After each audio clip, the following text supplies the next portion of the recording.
The scale of Beethoven Ninth is huge. You can't play this music without coming to terms with yourself.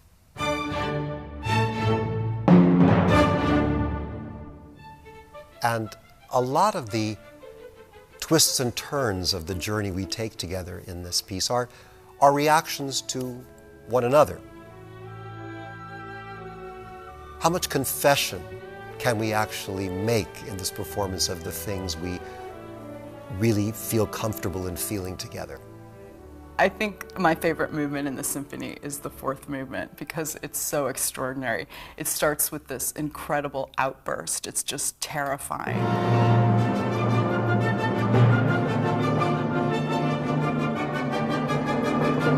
And then there's this amazing recitative from the low strings, the cellos and the basses.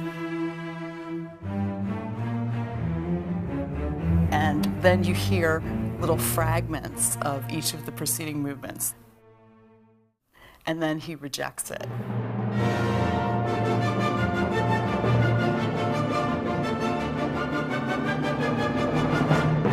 And finally, the baritone stands up in an incredible moment and says, "Oh no, friends, not these sounds, not these tones. We're going to go in a new direction here."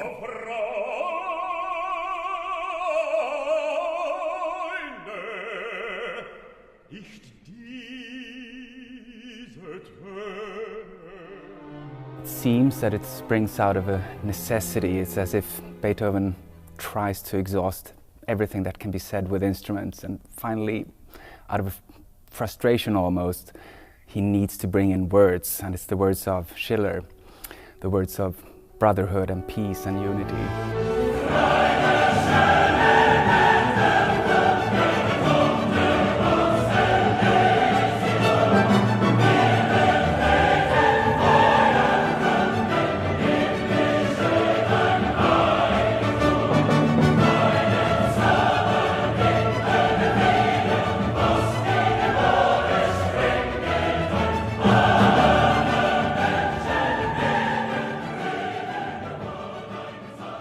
When I was 4 years old, I was given a very simple child's arrangement of the Ode to Joy, and I started playing it, and I became obsessed with it.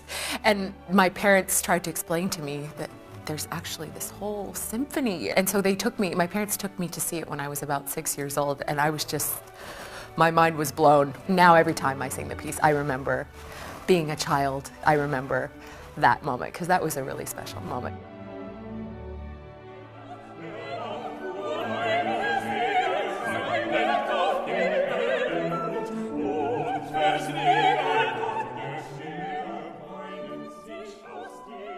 You're really kind of looking into your own life and your own experience and kind of recognizing in the piece Beethoven alluding to those kinds of experiences which become real because of the way you've experienced them in your own life. So it's kind of part you and part Beethoven, and that's what makes it come to life uniquely again.